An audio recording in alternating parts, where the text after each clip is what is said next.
And we see that many times when a city cooperates with the federal government, cooperates with our federal officers, that it is safer. In fact, 7 of our top 10 safest countries in the nation are not sanctuary cities. They're cities where the local law enforcement partners with us. They partner with our federal agencies, with the FBI, DEA, ATF, CBP, ICE, and our operations. And we've also seen across the country where 5 of our 10 most crime-ridden cities do not cooperate with us, where those that are not cooperative with federal officers will see challenges on their streets. We've seen a lot of different situations from city to city. The one thing I would encourage you that no matter how frustrated you may be with some of that we can find a way to work together to do some good work for our people. In fact, even in Memphis, where we saw different leadership, we had different parties in the governorship and in the mayor, we still were able to arrest and bring to justice over 2,600 criminals, and in a way that significantly dropped their crime rate and significantly helped those communities continue to take those public safety threats off the streets. We got over 150 different illegal sex offenders off of the street. We saw one of those arrests included a criminal illegal alien from Venezuela that was convicted of aggravated criminal assault and abuse of a child. I'm thankful that that individual is no longer on the streets because of the cooperation of those local law enforcement. We have agreements across the country called 287G agreements. I'm sure you're familiar with them, but there is 3 different models that are available.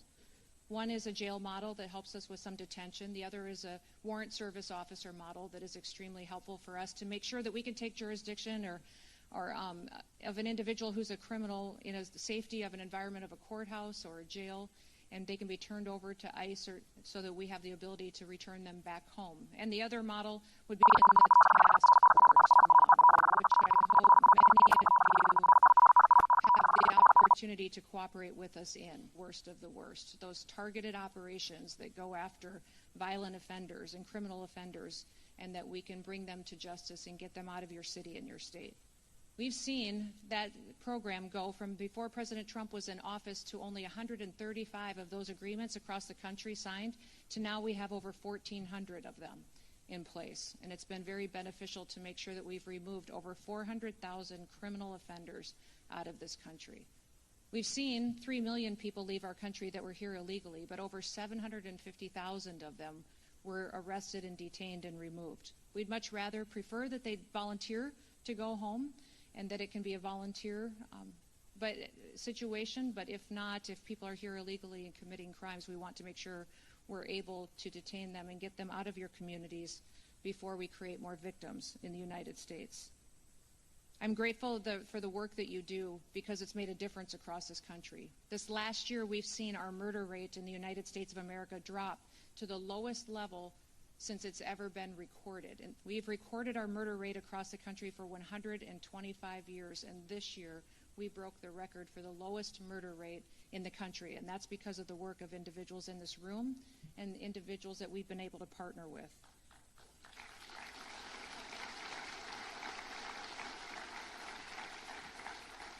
We've also taken 1.7 billion lethal doses of drugs off our streets and stop them from coming into the United States. That means 1.7 billion people will still be with us because of the work that our agencies and our work has done.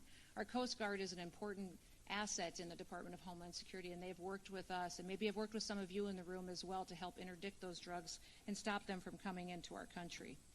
You know, President Trump has been working hard to make sure that he's delivering on what he promised the American people, and that's to make America safe again. In doing so, we have gone out and found over 1,500 known and suspected terrorists that were let into this country over the open border invasion that we saw during the last administration. Those 1,500 individuals who were already on our known and suspected terrorist watch list have been brought to justice and removed. We know there's many more, but we're going to still continue to look for them, to find them, and to do all that we can to make sure that this country is safe. Beyond that, we've also arrested and removed over 7,700 gang members, TDA members, MS-13, Sinaloa cartel. The president is extremely focused on fighting cartels and recognize them as a foreign terrorist organization so that we can have new authorities to go after them. And we'll be working throughout the Western Hemisphere with all the countries to make sure that we're biting the snake ever reached the United States, stopping the drug flow, stopping the guns and ammunition from getting here and hurting our families in the homeland. We'll continue to work together to make sure that we have the opportunity to do that. To everybody in the room that puts on a uniform, that wears a badge, that steps out every single day and does something that so few others do, put your life on the line for your brothers and your sisters and your families, and you do it in your home community, I want to say thank you. And I also want to let you know that I believe that if there's something that you need for your families, that you need to let us know.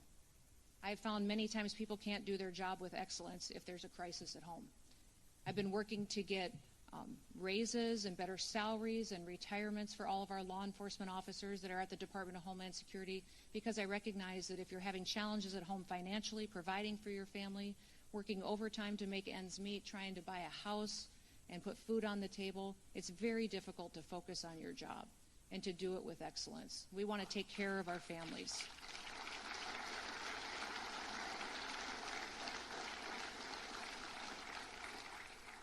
So all of your suggestions and ideas, bring them forward. I will continue to push for that because I'm a strong believer that we need you at the top of your game every day. And that means that your family needs to be right beside you, happy, healthy, and whole, and that God can continue to protect you and protect them and make sure that you have a chance at the American dream too. So with that, why don't we open it up to some questions? I know some of you may have some prepared and some of you may just thought, hey, I've always wanted to ask her this. You sure can. Yes, sir. Yes. Oh, thank you.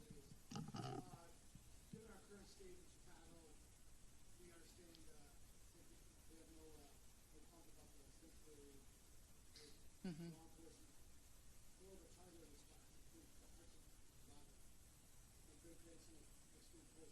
Mm-hmm.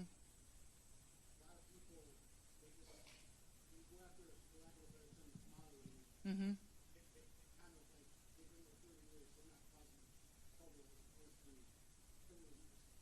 Right.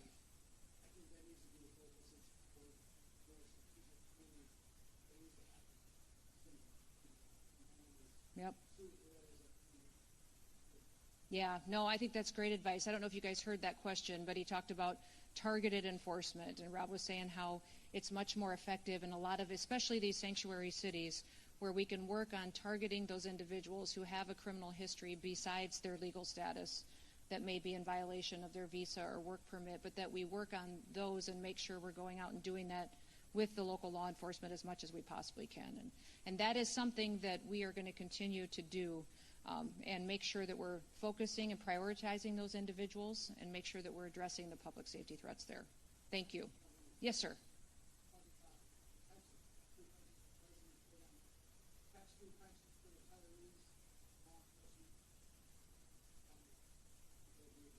Okay, let me visit with him about it.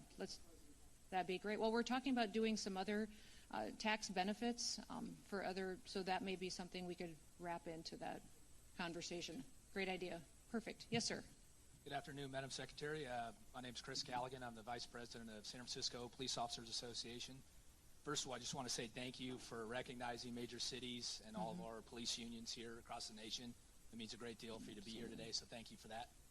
My question, local officers have increasingly been on the front lines of Homeland Security, yet we are still funded and staffed like a city responsibility, not a national one.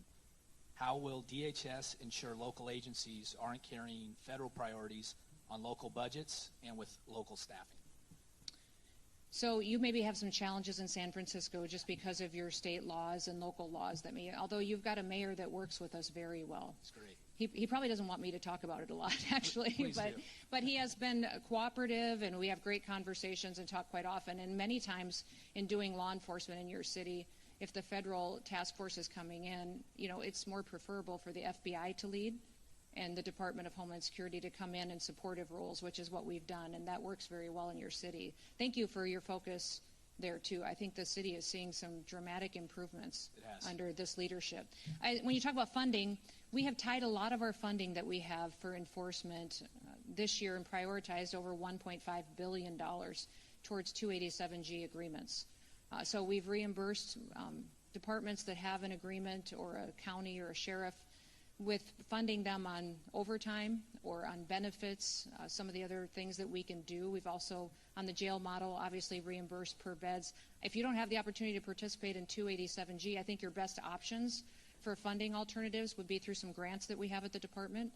We have specific grants towards terrorism grants, that you can do some security grants, and there's hazard mitigation grants that are in Homeland Security, safety grants through FEMA that would be available. So maybe what I'll do is I will forward those grant opportunities to all of you so that you can share them with your departments and have that opportunity. We also have some grants specifically targeted towards special operations. So if you've got some special operations that fit into that category, we could get you some funding that way. Okay. Thank you, ma'am. Absolutely. Yes, sir. Yes. Hi, Craig.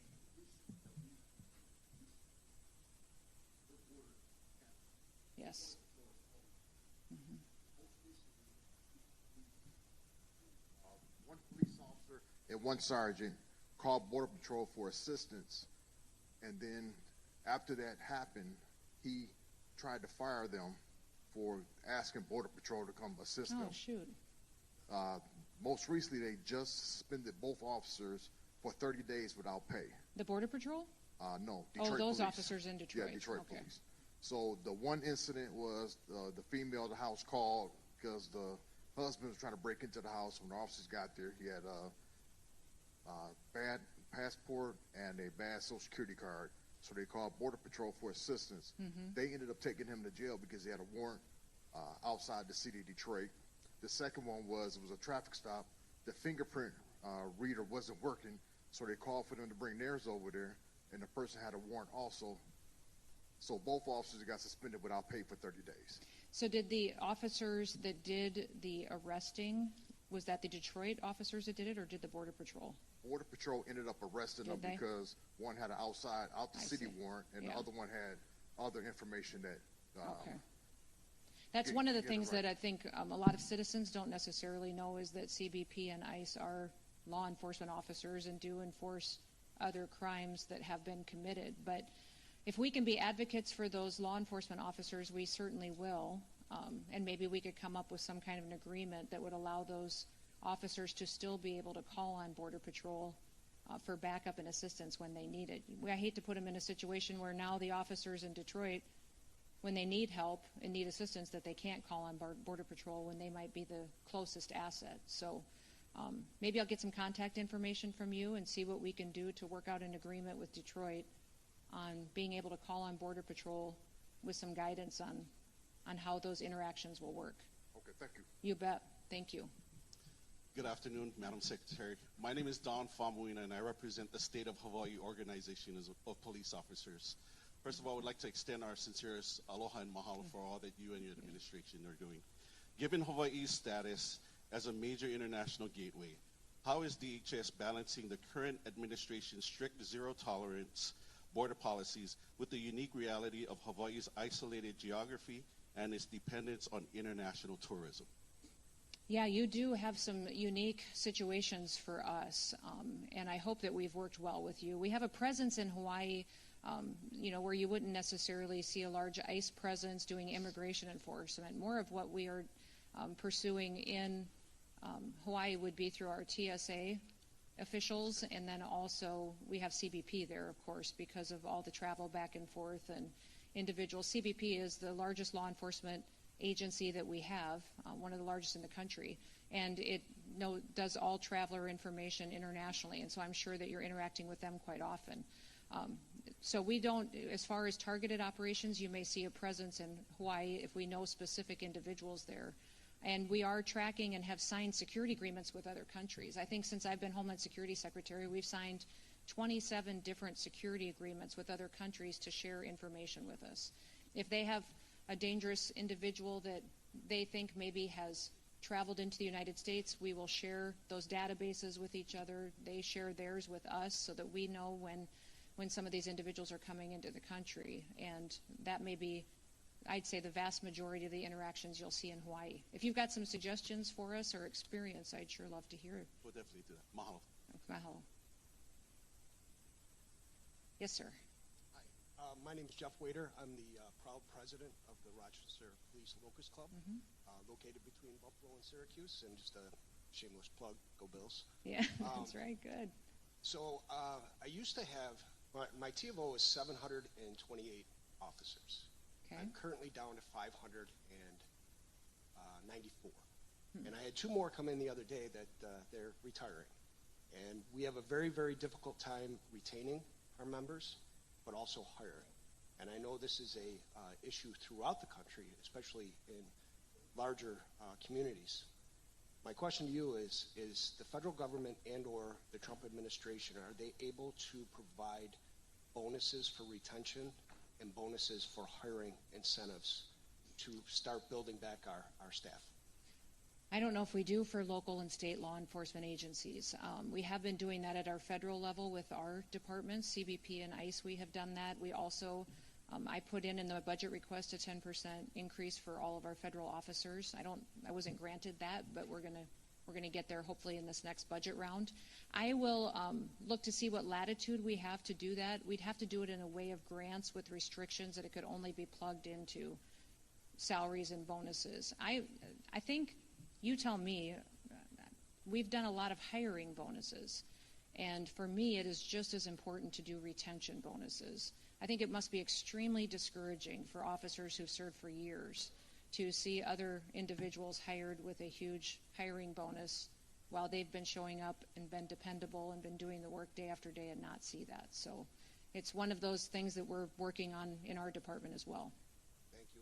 And just a side note to that is that we're seeing things now where officers will buy 3 years worth of military time and they do 17 years and they walk out the door at 20. That's so they're right. not even doing their full 20 anymore. They just want to get out. So That's right. whatever we can do to help retain them and hang on to them. Did you lose most of your people through retirements and early retirements like that? yes. Yeah. Since 2020, we had our riots and our protests. Our projection right now is by 2030, 54% of my membership will be eligible to retire. Okay. And they're projecting that we'll be down to 500 officers at that point.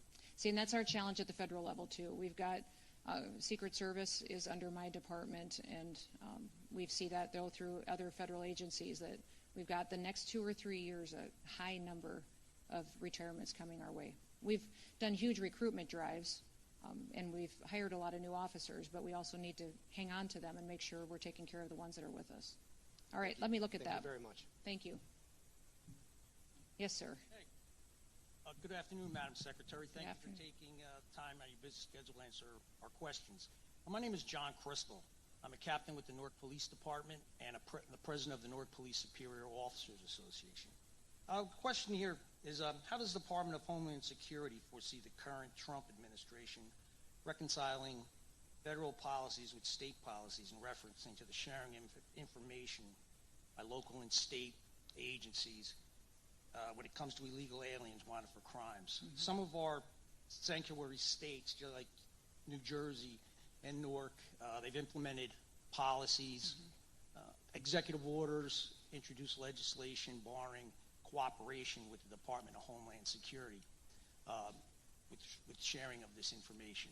Yeah, I was disappointed to see that come out of New Jersey. It's been hard to see that. We've seen several states and governors stand up and say that they were going to stop cooperation and make it illegal to partner with us.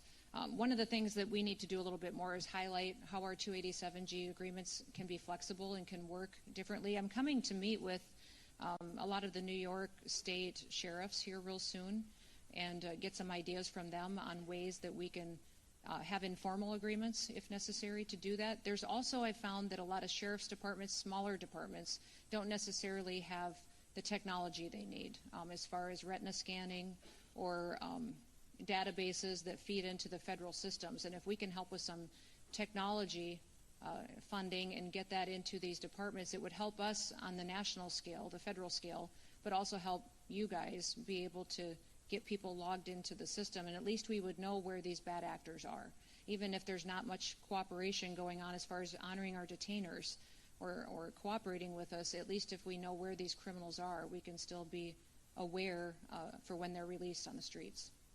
But it's, for us, our preference is to always figure out a way that we can work together. on enforcement operations, at least to be able to have local law enforcement provide backup or respond should we need officer assistance. Beyond that, it'd be great to have these communities honoring our detainers. But I will continue to go talk to these governors, have conversations with leaders and state legislators to see what I can do to push back on some of this legislation we're seeing.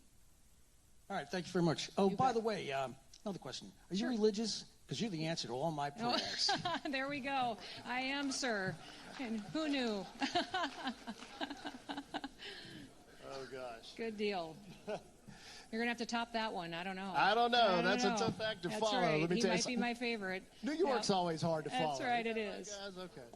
I'm Sergeant Walcott. I'm the Chief Steward with the Memphis Police Association for Memphis Police Department. Well, look at you. You guys have been rock stars. Woo! Y'all have been rock stars helping us Yeah. out. So I don't get this up a little higher.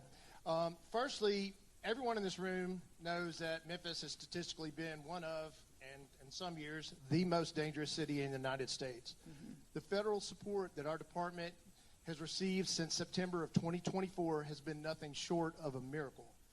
Our crime rates are much lower when compared to the same exact months the preceding year when we had no help. And I don't mean lower like the national average. I mean lower like our murder rate is down 35%. Our aggravated assaults are also down 35%. These are current numbers. Our robbery rates are down 58%. And our motor vehicle thefts are down 68%. I say all this to say thank you for this help. And it has been invaluable and truly proves that more law enforcement with reasonable but aggressive tactics equals less crime. My question to you would be the following. I'm extremely concerned about cartel activity, which you touched on shortly ago, all throughout the country regarding drugs and human trafficking, but especially in Memphis, as it's considered a hub for the cartels. Is ICE itself putting any extra special emphasis on cartel activity in particular, since their reach appears to be much longer than most people realize, and they reportedly even threaten agents with bounties?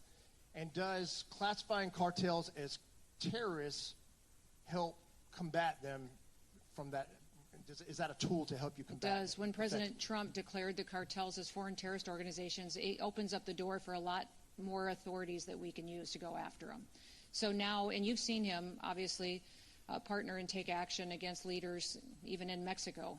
And that is just the start of the operation that we are undertaking as the Trump administration. Listen, what happened under the last administration, by having that open border, it allowed the cartels to get rich, to grow, to become, they had unfettered access, and their ability to make money was compounded over and over and over again. They could do whatever they want with the human trafficking and drug trafficking. So they are extremely, extremely wealthy and strong and sophisticated in the technology we see them using against us, and their ability to operate in cyberspace as well, and then with how they're using drones to bring drugs over the border now, and tunnels that are almost like pipelines where they're not even large enough to shoot people through, but they are enough to get drugs through. So we have all kinds of new challenges, and that's why President Trump is undertaking going after the cartels by addressing it from the Western Hemisphere. He will have a big agreement that I'll be there with him on Saturday with the Department of War and the Department of State on how we're going to go after cartels and drug trafficking in the entire Western Hemisphere. So this challenge, we've realized, is big. We've always known that, but if we're really going to address it, we have to look outside of our borders to kill off the cartels before they continue to build up more and more strength and keep killing our Americans. But you guys have done what, I think everybody in the room wants to grow up and be Memphis for what you did. But I would say that the work that happened, just so everybody knows, what happened in Memphis was their mayor was willing to work with us, who is a Democrat, was willing to partner with the federal government, and the resources and dollars that went in were not just from the Department of Homeland Security. The Department of War contributed, the Department of Justice contributed. It was incredible to see different agencies in the federal government go and show up and cover the costs of having that operation and make sure that people there could see a difference and they could see hope again. And people almost need to see it and feel it. That's what happened in D.C. when we did the DC operation is it took a few weeks for people to realize and feel the difference of what it was like to be in a city where you could walk down the street again, where you could go have dinner again. You didn't have to worry about your car being carjacked if you wanted to go out for dinner that night. And once people feel that, it's almost like they get to feel freedom again, and that's what Memphis is providing to them. So we need to figure out a way to tell your story to other cities and show them that it can be an opportunity to restore their way of life again. Absolutely. Yeah. Thank you for so your much. leadership. You Yes, bet. ma'am. Thank you. Anybody else? Yes, sir. You bet.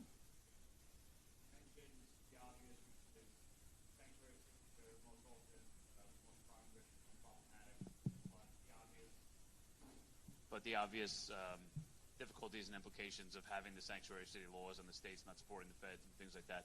What are some of the vehicles that you guys can use or will use to try to, I don't want to say get around that, but work with the conditions that you guys are under to still be effective as federal law enforcement in those sanctuary city areas? Well, if it's a sanctuary city, we have an opportunity to form partnerships then with sheriffs and do that in a state. Many times sheriffs are elected officials and they're accountable for what their crime numbers are in their counties, and they're very close to the people. So we find a lot of progress working with sheriffs and in those situations. If it's an entire sanctuary state, most of those sheriffs and police departments are concerned about liability issues and the laws that may be on the books. I would say that for all of you, though, to know that a sanctuary state looks very different from state to state. The laws may be completely different. So if you are interested, if you are a sanctuary state or city, I need to come sit with you or have someone from our team come sit with you, really go through with my attorneys your state laws and see how we could still work together and not have you live in fear of being punished or being held criminally liable for not abiding by those sanctuary laws. We can challenge them, and the federal government and Department of Justice is going to be challenging sanctuary states and laws. In fact, today in the House Judiciary Committee, they're marking up a bill in Congress that would ban sanctuary cities and states, that would use the supremacy clause.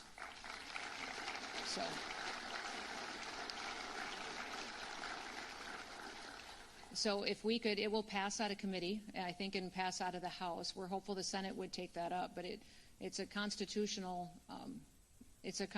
compliant piece of legislation that would fundamentally change the way that we do public safety across the country. So if that can happen in the meantime, we figure out how we can work together to do notification of individuals that may be released or individuals that we could partner with you to get them out of your community. You bet. Yes. Thank you, ma'am. This is going to sound a little bit like a sales pitch, but it's not, I assure Okay. you. I work for a company called Vertex. We already have a very nice contract with Homeland Security, so this Good. doesn't count. Good. I bring a unique perspective. I don't have a question for you. I have a comment. Okay. I live just outside the city of Portland. Mm-hmm. I work on our federal team, so I work with your agents all over the country. HSI, ICE, Secret Service. I see them being treated like garbage in various places, up to and including with extreme violence. The perspective I bring is this: I have not worked with a better group of people, more professional, humble, quiet professionals. They're amazing men and women, all of them, and I didn't want to miss this opportunity to tell you that directly. So thank you very much. That goes to you, your staff, and all of your agents across the country. Well, thank you very much. Thank you for saying that. I appreciate it.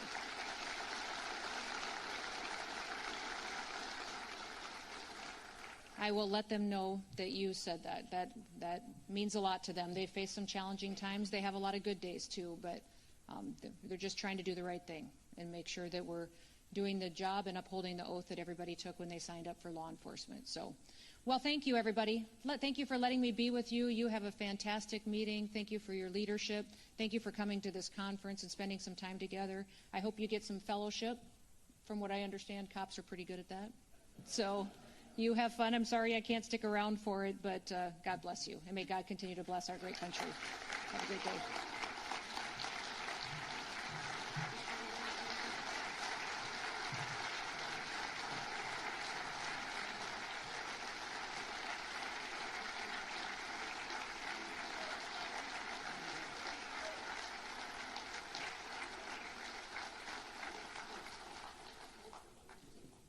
Bye, everybody. Guys, just take your seats until we get into the motorcade, and then we're going to take a break.